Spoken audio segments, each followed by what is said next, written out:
Move that we recognize our Speaker, the Honorable Allan Peter Cayetano. The Honorable Speaker, Allan Cayetano, is hereby recognized.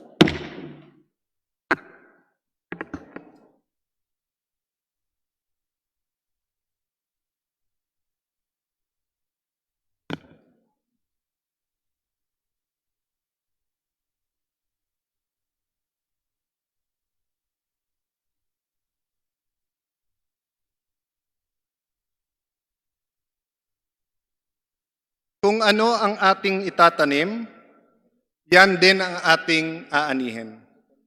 The book of Galatians tells us that a man reaps what he sows. If there is one thing that my father taught me, it's preparation. Whether it's homework, whether in sports na mag-practice, whether on Sundays napipilitin niya kami na maggupit ng yung mga halaman na medyo umuusbong na, or to cut the grass, maglinis ng kotse. Sometimes we did not understand, but I learned later on it was all about preparation. Don't worry, my dear colleagues, I'm going to talk about the budget. I'm not going to ask for a vote on the speakership. So dun sa mga katunggali natin ngayon, sa nangyayari dito, you don't have to turn off your Zoom. You can listen because this concerns you also, because it concerns the national budget. If you look at the Bible, they describe John the Baptist as someone who prepared the way for the Messiah. Why would the Messiah, for us Christians, need someone to prepare the way? Because preparation is part of life. The apostles were with the Lord Jesus Christ for 3.5 years before they were told to go out in the world and preach the word. Minentor sila, prepare sila ng 3.5 years. So there is no doubt that preparation is very important. Mahalata niyong hindi ko pa nababasa. My family, my brother gave me this book, How to Make a Nation. Because favorite namin magazine ni Lani, naghihiraman lang kami dahil medyo mahal with my brother, yung Monocle. Binigay niya sa akin to.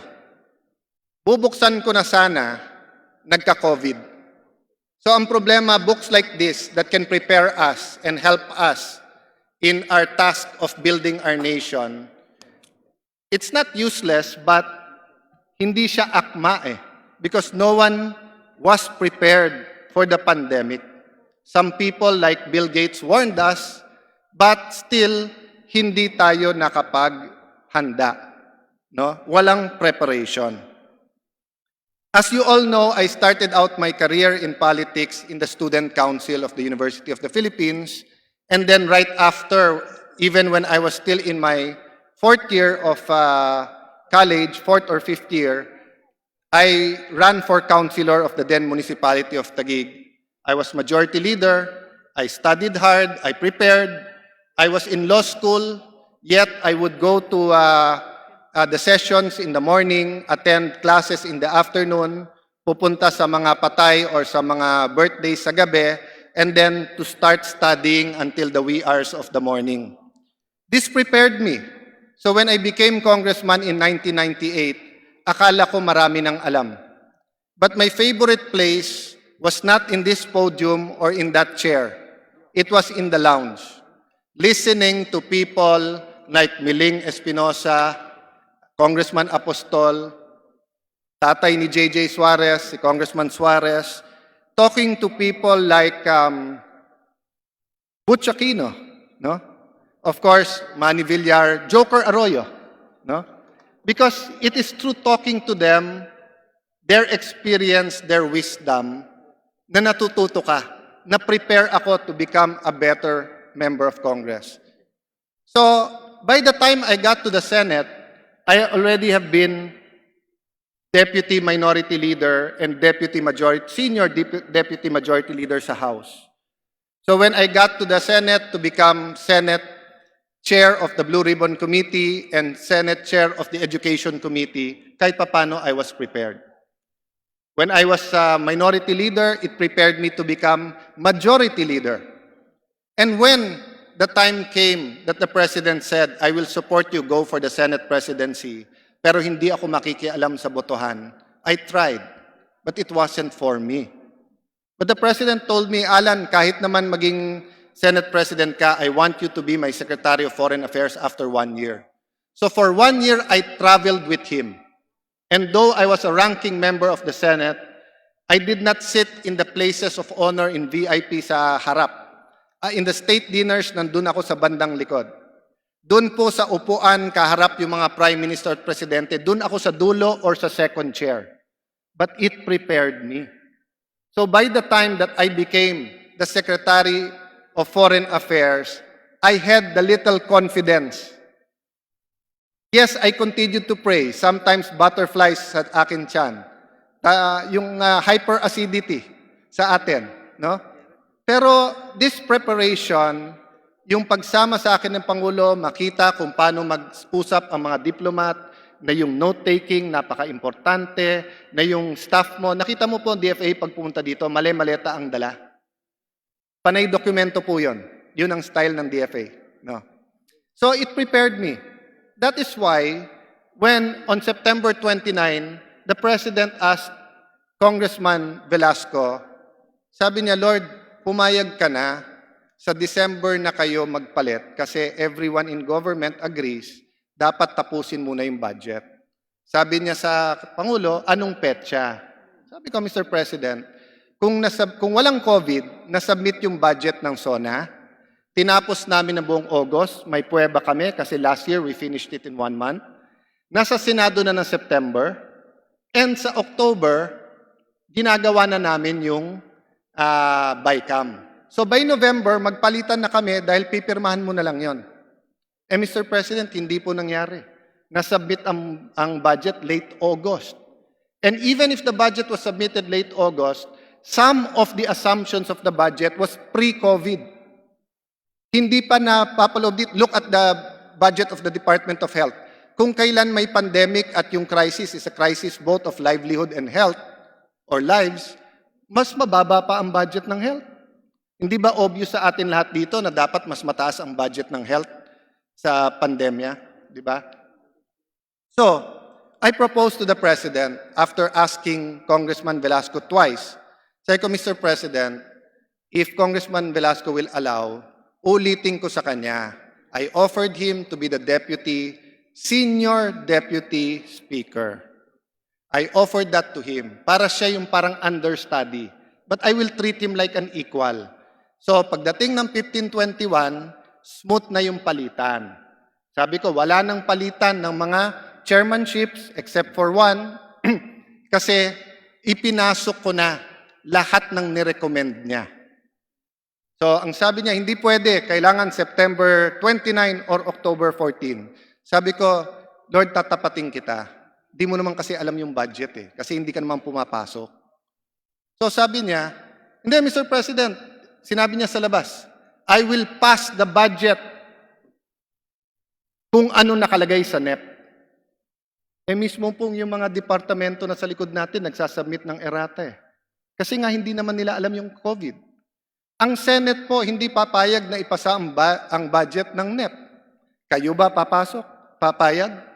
Then he came up with a video na panay barkada daw ni Cayetano ang may budget. First of all, ang nag-submit ng budget, President's budget. So paano naman nangyari na barkada ni Cayetano ang nasa President's budget? So bakit iba ang sinasabi sa inyo ni Congressman Velasco at iba yung sinasabi niya kay Presidente? Number 2, just for the sake of baka naman na lusutan ako, baka naman may mga barkada akong magaling maglakad, pinatignan ko po yung top 10. 7 out of 10 ng top 10, kaibigan ko pero hindi ko barkada. Some you will not say I'm even close. Some you will say, definitely I'm not very close. The example I gave yesterday was Congressman Subiri, who's on the top 3 or top 5. I really like Congressman Subiri. To be honest, wag magagalit si Migs. I like him better than Migs. Because he is quieter, but he works hard. He goes to my office na may dating papel, ano tingin mo dito? He's always here. Kahit hindi niya committee, ina-attendan niya. So I think he deserves the budget. But I do not know why. Isa sa pinakamataas na budget, more than many of you here, si Congressman Lagman. Kayo naman po ang witness, di ba? Sa siyam na sinabi ni Congressman Lagman tungkol sa akin, 10 ay pagtuligsa sa akin. Di ba? And that's his call, di ba? I still consider him a friend. Manong ko pa rin siya. But he doesn't agree with me with the issues. So be it. I did not agree with him years ago. But hindi naman nagalaw yung budget niya. So I do not know where this insurgency about the budget is coming from. But I have to speak about it because ang ganda na ng reputation ng House. Naiintindihan na ng tao na ang budget, hindi po to a bunch of meaningless pesos and centavos, of commas and dots, and an endless stream of debit, credit, spreadsheet. Nor is it a campaign kitty. It is not something that the politicians can dip their hands in at gamitin ito kung saan nila gusto. The budget is the embodiment of hope dun sa walang trabaho. Nagkakaroon sila ng pag-asa through public spending, magkakatrabaho. Doon po sa may insurgency. At isang dahilan ay kahirapan. Walang tubig, walang kuryente, walang kalye, walang negosyo. The budget is an embodiment of hope na pag nagka-development sa lugar namin, baka matigil ang away. We can have the same or different ideology, but stop the armed struggle. Dreams of people are here. How many of us, sino sa atin ang hindi nagdadasal araw-araw na matapos ang COVID? Sino sa inyo po ang hindi nangangarap pagkatapos panoorin kahapon po si Secretary Harry Roque na nasa Boracay? Sino sa atin ayaw pumunta doon? In my whole life po, 2 beses pa lang ako nakapunta. Kasal ng brother ko, kasal po ni Rolex Suplico. Yun pa lang po. Ako gustong-gusto kong bumalik. But it's just a dream with COVID. But we try to put in the budget the programs that will help us rise up. I dream one day na nasa top 3 tayo sa tourism. Pero paano mangyayari yon kung walang budget para sa tourism-related infrastructure? Kung hindi tayo number 1 bago sa COVID, kung sa Malaysia, Singapore, Vietnam pumupunta, sa China, Japan pumupunta ang mga turista, what do we expect after COVID? Bigla na lang pupunta sa atin? No. There has to be programs in the budget. It has to be there. The 2021 national budget is our single most effective tool to ensure that our country will not suffer more than it has already because of this pandemic. Crafted properly, the 2021 budget provides us with the opportunity to reshape, to transform our destiny in line with the new realities facing our nation and the world. We can rebuild the industries that have been devastated by the pandemic and create new ones on the ashes of those that have already been erased. This budget is about preparation, but it's also about assumption. Kung ang assumption ng DepEd walang COVID, ang titignan po natin, magkano yung bagong classrooms at buildings na gagawin natin, magkanong i-allot natin sa GASPE sa private school, at ilang teachers ang atin pong idadagdag. Magkano ang kanilang travel expenses? May COVID eh. So kung may COVID, hindi mo masyadong kailangan ng travel expense. May COVID, hindi naman pwede sa classroom, lalo kung hindi pwedeng face-to-face. Ano po kailangan ng estudyante? Tablets, electronics. Buti ko ang tablet na kailangan nila ay paracetamol, mas mura yon. Pero hindi po ganong klaseng tablet ang kailangan nila. Laptops, computers, and different kind of electronic gadgets. And even if they have this, may internet ba? And even if they have internet and the gadgets, are their parents trained to homeschool them That's why we need the modules. We are blessed in Taguig. Why? We have many, many international schools. So 4 of our international schools, together with our retired superintendents, inayos yung modules namin. We're blessed in Taguig because may pera ang local government. We hired 50 teachers who are ready in front of their computers. Pag tumawag ka sa hotline, page 8, model sa math, sa statistics, anong ibig sabihin nito? They will explain to the parent para maturuan yung bata. Wala po sa assumptions natin sa budget na to, na 400,000 teachers from private school ay nawalan ng trabaho. Paano po sila? Paano po sila? Tourism, nabanggit ko na. I can go on and on and on. Yung pong sa military, nakat yung budget nila. And siguro we can all agree naman that the military should sacrifice ng konti in their funding because of the pandemic.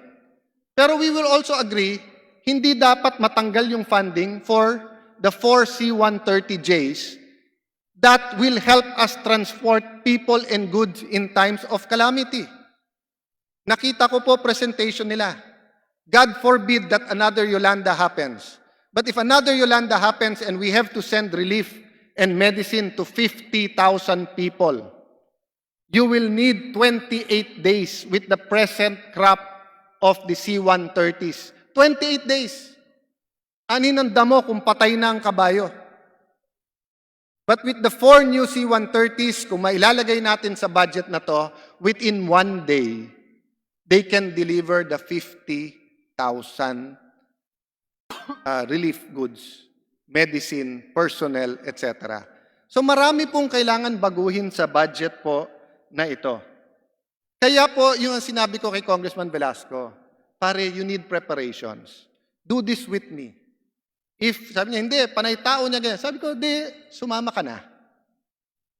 Sinong tao mo? Pumasok ka sa budget. Tignan mo isa-isa. Hindi, sisiraan mo lang ako hanggang December, uupakan ako ng mga tao mo. Sabi ko, di, ako na makikiusap sa kanila. Tsaka simple lang naman, upak sa'yo, tamad at absent. Di, wag kang tamarin at pumasok ka. Di ba? Insulto pa pag sinabing tamad ka, tapos araw-araw. Ako, pag nag-press con ako at sabihin kong tamad si Martin Romualdez, isa sa pinakamasipag dito si Martin Romualdez, di ako mukhang tanga. Di ba? So, you know, I sincerely apologize to the President that he had to hear that. And just like Congressman Velasco, I'm sorry to our people that we have to do this at this time. Kung sumunod lang siya sa usapan na November ang palitan, kung marunong lang siya magbilang na hanggang October talaga po ako, di wala sanang problema. Di ba? Pero masyado ng atat na pumunta dito, wala namang may akalain ng COVID. But unlike Congressman Velasco, who I think his apology is hilaw and insincere. Why?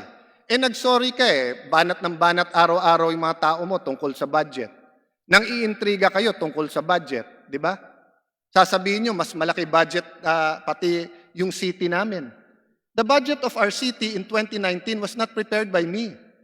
I was not even Secretary of Foreign Affairs during the election. I was a private citizen. The budget had a big, I think it was almost 8 billion for the road that was being made by San Miguel that will go over FTI Arca South na gusto nila ikabit sa C6. Ang problema, daan-daan ancestral house ang gigibain. That's why nirealign yung 8 billion na palakihin na lang yung mga kalye because Taguig has become a central business district, and aside from the Philippine Stock Exchange and many headquarters being there, the Supreme Court and the Senate is moving to Taguig. The reality is po, si Arnie Teves who complained about the budget, mas mataas pa po ang budget niya kaso sa distrito ni Congresswoman Lani Cayetano, ang aking asawa. Bakit mas mataas yung sa akin? Yung Laguna Lake, napakamahal gumawa ng kalye dun Hindi naman petty projects yan no? So, there will be time for us to discuss all of this. But he cannot say, sorry, I don't want yun sa budget. Si Cayetano, hostage ang budget. We'll have time to discuss all of that, no? But action speaks louder than words. So let's prove it with actions this afternoon. To our people, while I am Speaker of the House, I promise you, every able-bodied congressman and woman who are with me now will work harder and will work smarter to give you a relevant, responsive budget you can be proud of. It won't be 4 books. Hindi po ito 4 na libro na hindi naman natin mabasa at hindi natin maramdaman ang gobyerno.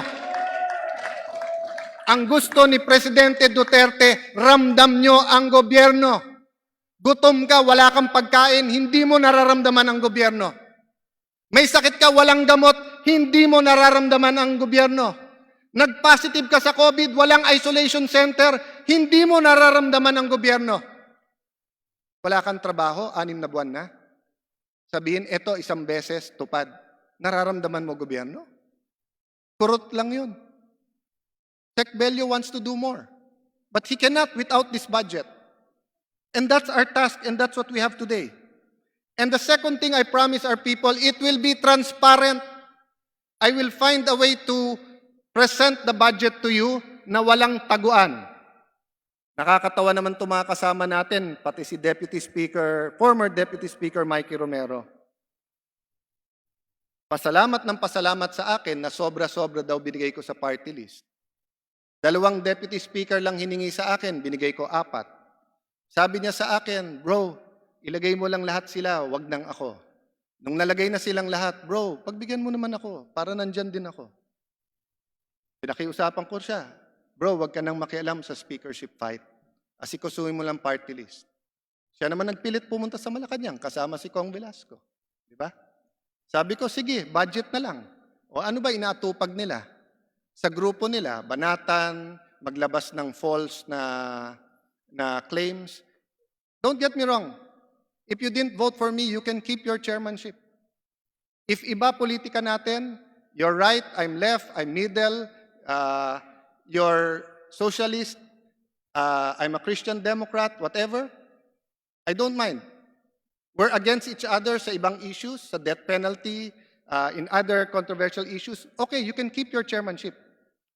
But don't keep your chairmanship, your membership sa rules and deputy speaker.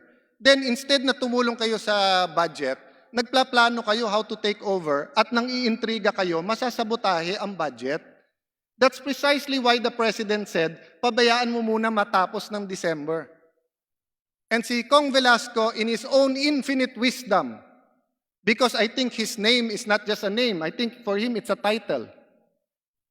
Hindi ka tunay na Lord, pangalan mo lang yon. Just because you wish it, it won't happen. So sabi niya, believe me, Mr. President, walang mangyayari, hindi magkakagulong budget. So sabi ko, pare, hindi ba panahon nyo nung gumulo yung budget? Oh, di ba kakampi mo si Nograles, kalaban nyo si Andaya. Oh, di ba tapos kumampi ka kay President GMA. Kumampi naman si kay Alvarez. Oh, hindi ba nagkagulo budget? Oh, tingin mo ba unicameral tayo? Hindi ba bicameral? Oh, di ba as soon as the Senate sees na may away, pork nang nasa isip? O sa media, ganun din. It's sometimes unfair to us, but it's the reality. So in front of the President, I told him, Lord, please, tell me how in this world can you say na hindi magkakagulo ang budget kung magpapalitan? That's why the next day, when I came to the President, I did not come to the President to tell him, Mr. President, binoto ako ulit. I cannot tell you the whole conversation, but I can tell you this. I told him, Mr. President, para wala ng gulo, mag-take over na si Congressman Velasco. And I explained why. Mr. President, naghirap ang mga congressman 2019. Kilala ko sino nagtrabaho. Tininabaho nila yung budget nila. Pag umupo yan, papalitan lang niya. More than kalahati ng budget, in FLR hinold eh. So yung prinamis din nila, kasi wala sila sa distrito nila, nandito sila. So umaasa sa distrito nila na may mga proyektong dadating, di ba? That's the reality. O Mr. President, ang dami nyo pang pinagawa sa amin. I won't go into the details. So Mr. President, bobolahin ko lang mga kasama ko kung ako gagawa ng first part ng budget, tapos pagdating ng BICAM, papalitan niya. Then I went to the national. Sabi ko, Mr. President, kausap ko DOH, eto kailangan nila. Kausap ko Air Force, eto kailangan nila. Kausap ko Army, eto kailangan nila. Kausap ko DOJ, eto ang kailangan nila. Sorry, Sexy Matu, hindi kita nakausap, but hindi kita nakausap, Sexy Matu, kung anong kailangan mo. But ikaw witness, last minute, last budget hearing, tinanong kita kung anong kailangan mo. Sabi niyo, gusto niyong tapusin yung titling. And ang katabi niya, si Yusek Mitch Kuna, nagkataon, birthday, last month. Tinanong ko, Mitch, isubmit niyo kung ano kailangan niyo sa budget, kahit hindi pa tayo nag-uusap. Why?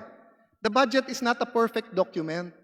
Diba? Hindi yan parang Bible na sa atin mga Kristiyano, konteksto, pinag-aawayan natin, pero we believe it's the Word of God. Ang budget po, inaamendahan yan. Yan ang katunayan. And kaya nga sabi ko kanina, kung meron pong mga libro na magsasabi sa atin how to run a nation, or gusto nyo baliktad, yung isa, yung Why Nations Fail, ibabasahin natin. It's irrelevant now because none of these books foresaw a pandemic. The Bible can only give us principles of how to go about doing all of this.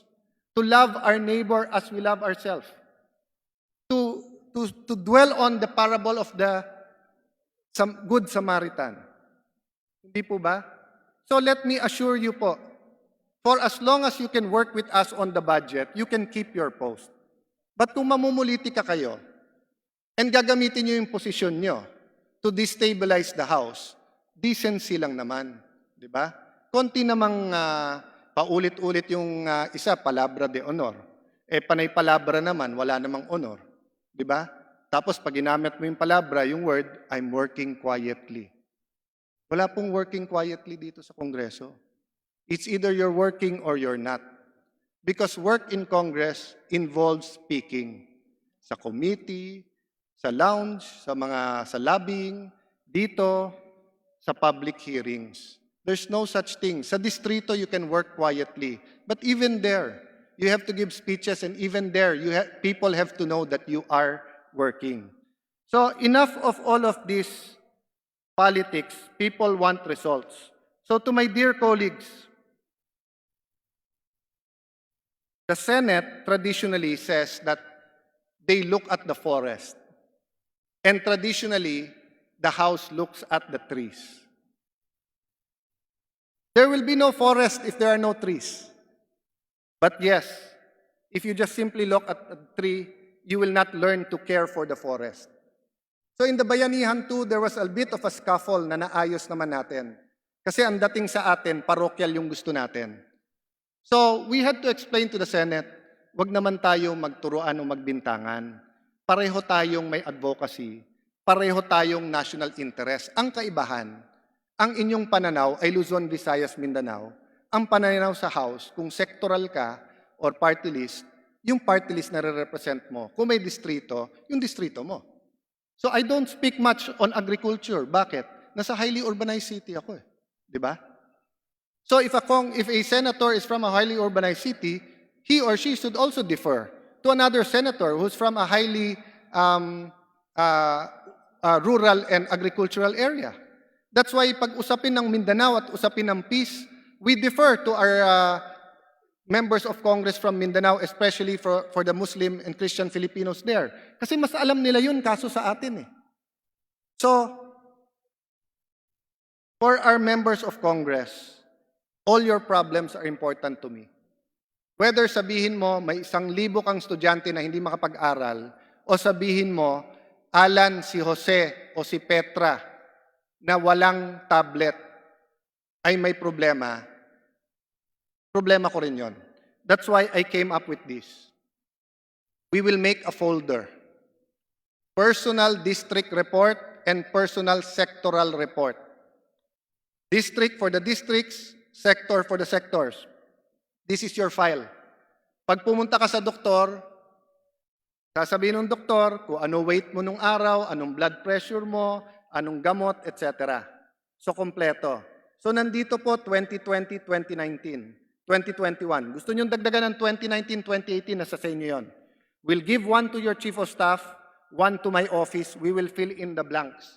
We will work on your projects during the break to make sure that before we send it to the Senate, each and every district, mga kababayan, na nanonood, lalo OFWs, hindi po congressman ang nililigawan natin dito. Ito pong mga papel na to, tunay na mga buhay. Bawat classroom, bawat teacher, bawat farm-to-market road na nandito, may taong makikinabang. Hindi to pork barrel. Ito po ay pangangailangan ng ating tao. No. Wala pong lump sum dito. We will specify this. And I will agree.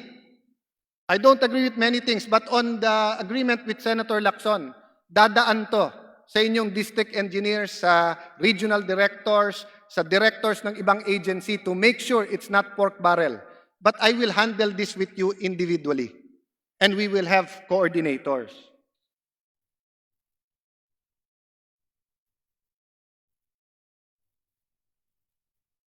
We only have one bill. That is the GAB. Even though there are separate agencies, these are only part of one bill, and the fact remains that if there is one bill that have consistently caught the attention of members, it's the General Appropriations Bill. Starting at the Committee on Appropriation, where various concerns of members are addressed, and for the first time of history, through Facebook and the NGOs through Zoom, we're able to ask questions directly to the secretaries. I will give you that opportunity, but not in this setting by waiting. I have talked to the cabinet. All throughout the break, they will make themselves available to us in groups of 5 or 10 through Zoom or live so we can talk to them about the real problems of our districts. So wag po kayong mag-alala. May 1-2 punch po tayo. Etong papel na to at yung pagkausap po sa kanila. I know many of you wants to ask questions here. But many of you feel you'll ask questions here and your constituents will say, buti congressman ko, congresswoman ko nakapagtanong, pero wala naman resulta. Subukan natin, technical working group style. Wala naman sa konstitusyon yung style eh. Nasa sa atin naman yun, nasa rules naman natin yun. Subukan natin. Dahil pandemic naman, maybe this time, instead of Congress versus the departments, it will be Congress with the departments in fighting poverty, corruption, and this pandemic.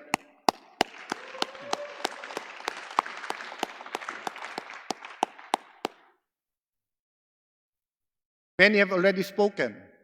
Sabi po ni Congressman Velasco, hostage ko daw yung budget. Kung hostage ko po yung budget, I will now move to defer the budget and to take it up in November. If hostage ko yung budget. But I will prove to Congressman Velasco and his cohorts today that I am not hostaging the budget. Applying Section 55 of our rules, I move to terminate the period of debate of House Bill number 7727, otherwise known as the GAB. I so move, Mr. Speaker. Second, Mr. Speaker, second. I object, Mr. Majority Leader. I second, Mr. Speaker. There's a motion to terminate the consideration of House Bill number 7727 and let us approve it on second reading. By terminating the period of interpellation and period of amendments of House Bill number 7727, we will now approve on second reading. Sir Speaker, House before Bill- that, Yes. Yes, to- Mr. Speaker. while we usually open the period of amendments after the period of debate, by entertaining committee and individual amendments, for this purpose, and for all members to be able to propose directly, I move that we create a small committee that we have done before, except before it was only individual amendments. This time I move that we have the Majority Leader, Martin Romualdez, Deputy Speaker, El Rey Villafuerte, Chairman of the Committee on Appropriations, Eric Yap, Vice Chairman, Jonathan C. Alvarado, Chairman of the Committee on Banks, Congressman Juni Cua, Deputy Speaker, Henry Omominal, Chairman of the Committee on Ways and Means, Joey Salceda, Congresswoman Stella Kimbo for the minority and our expert on economics, Congressman Mike Defensor for the party list, Congressman Dalipe, again Vice Chairman of the Committee on Appropriation, Kong Ted Haresco, our new chairman of the Committee on Economic Affairs, Kong P.D. Berzaga, and the senior vice chairman, chairperson of the Committee on Appropriations, Congresswoman Eileen Ermita Buhayin, with full powers to entertain committee as well as individual amendments by the members to be submitted to the Committee on Appropriations on or before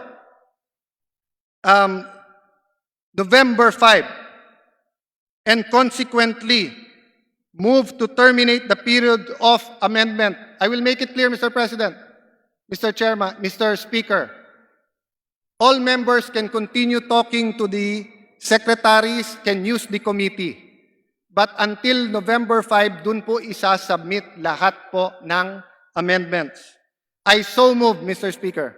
Any objection? Mr. Speaker, second, Mr. Speaker. Is now being composed as being said by the Speaker is approved. Majority Leader. Mr. Speaker, I now move that we approve on second reading House Bill number 7727. Those who are in favor, please say aye.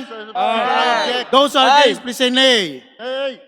The ayes have it. House Bill number 7727, the General Appropriation Bill on fiscal year 2021 is now approved on second reading. Majority Leader. Mr. Speaker, in accordance with our legislative calendar, I move that we suspend the session until November 16, 2020, Monday at 3 o'clock in In the afternoon. accordance with our legislative calendar, session is suspended until November 16 at 3 o'clock in the afternoon.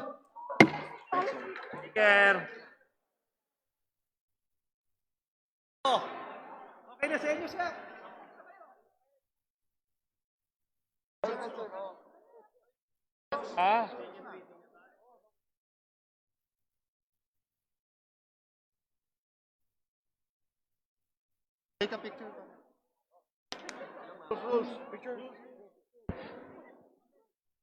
Yes, mga pon.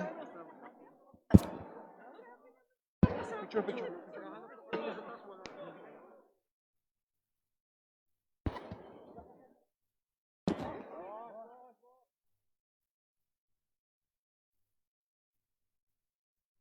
Tatanggal to. Ha? Fix na to, no? Masyadong malapit pag nasa unahan ako.